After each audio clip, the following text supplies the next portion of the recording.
Assalamualaikum warahmatullahi wabarakatuh. Jumpa lagi dengan Ibu Yuli Wilza dalam materi bimbingan dan konseling.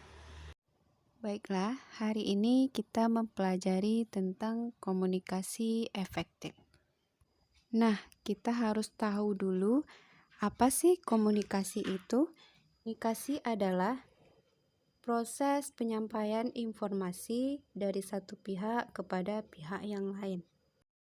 Baik itu dari satu individu kepada individu yang lain atau dari satu individu kepada suatu kelompok atau sebaliknya. Komunikasi dapat dilakukan secara lisan atau verbal yang dapat dimengerti oleh kedua belah pihak. Nah, jika kedua belah pihak tidak ada bahasa verbal yang dapat dimengerti, komunikasi dapat dilakukan dengan menggunakan gerak-gerik badan yang menunjukkan sikap tertentu. Misalnya, tersenyum atau menggelengkan kepala dan bisa juga mengangkat bahu. Kegiatan komunikasi sudah menjadi sebagian besar kegiatan kita dalam sehari-hari, baik itu antara teman ataupun dengan keluarga. Maka dari itu, kita harus paham betul tentang komunikasi agar komunikasi kita dalam kehidupan sehari-hari berjalan dengan efektif. Nah, anak-anak ibu, agar komunikasi kita dalam kehidupan sehari-hari berjalan dengan efektif, ada beberapa hal yang perlu kita ketahui. Yang pertama, di dalam komunikasi itu ada namanya komunikator, yaitu orang yang menyampaikan pesan atau informasi, atau bisa juga kita sebut dengan pihak yang pertama, ya. Kemudian ada namanya pesan.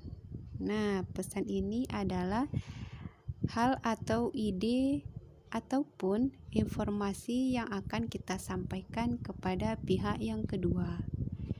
Kemudian di dalam komunikasi juga harus ada media. Media itu adalah sarana kita dalam berkomunikasi. Nah, seperti contohnya sarana kalau komunikasi kita jarak jauh, kita bisa menggunakan handphone ya, atau misalnya dengan media email atau yang lainnya. Nah, kemudian di dalam komunikasi juga ada namanya komunikan. Nah, komunikan itu adalah pihak yang kedua atau audiens yang menerima pesan. Ya, harus ada komunikan. Kemudian ada umpan balik. Nah, umpan balik itu adalah respon dari pihak yang kedua. Respon tentang hal yang disampaikan oleh pihak yang pertama. Baiklah Ananda, sebagai makhluk sosial yang selalu berkomunikasi dalam kehidupan sehari-hari, ada beberapa hal yang sebaiknya jadi pertimbangan kita untuk dikembangkan dalam berkomunikasi, agar komunikasi kita berjalan dengan efektif. Yang pertama, kontak mata.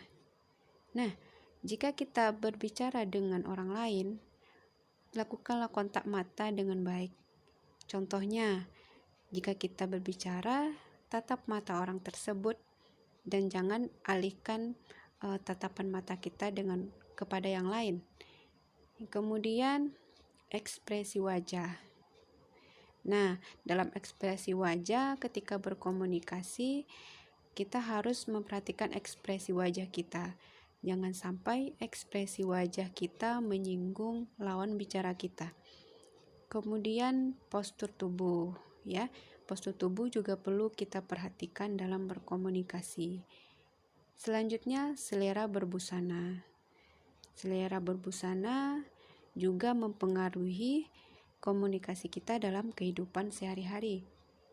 Selanjutnya, gunakanlah kalimat seefektif mungkin, ya. Usahakan pakai kalimat yang mudah dimengerti oleh orang lain. Jangan menggunakan kalimat-kalimat yang sekiranya tidak dipahami oleh lawan bicara kita.